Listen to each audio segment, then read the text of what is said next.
ସାଙ୍ଗମାନେ ଚାଲନ୍ତୁ ଆଜି କ୍ଷୀରି କରିବା। କ୍ଷୀରି ପାଇଁ ଘରୋଇ ଚାଉଳ ନେଇଗଲି। ଘରୋଇ ଚାଉଳ ନେଇକି ଭଲସେ ଧୋଇଦେଲି। ତାପରେ ଡେକ୍ଚିରେ ଟିକେ ଘିଅ ପକାଇ ତା ଦେହରେ କାଜୁ ଭଲସେ ବ୍ରାଉନ୍ କଲର୍ ହେଲା ପର୍ଯ୍ୟନ୍ତ ଭାଜିଲି, ବାହାର କରିଦେଲି। ତାପରେ ସେ ଘିଅରେ ଟିକେ ଚିନି ପକାଇକି ତାକୁ ଟିକେ ଭାଜିଦେଲି, କାହିଁକିନା କ୍ଷୀରିଟା ଟିକେ ବାଦାମୀ କଲର୍ ଆସିଲେ ଭଲ ଦେଖାଯାଏ ନା।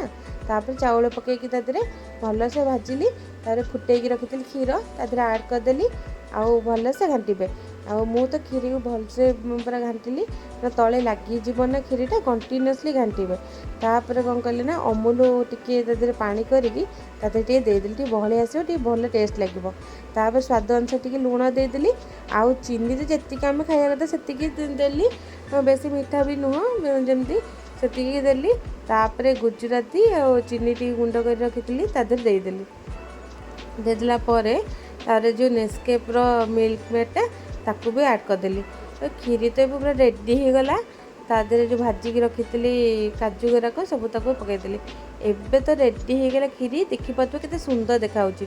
କାହାକୁ କ୍ଷୀରି ପସନ୍ଦ କମେଣ୍ଟ ବକ୍ସରେ ଲେଖନ୍ତୁ। ଆଉ ଏବେ ତ କ୍ଷୀରି ରେଡ଼ି ହେଇଛି। ଏବେ ମୁଁ ଯାଉଛି ଖାଇବି। ଆଉ ଲାଇକ୍ ସେୟାର ସବସ୍କ୍ରାଇବ୍ ଟିକେ କରିଦିଅନ୍ତୁ।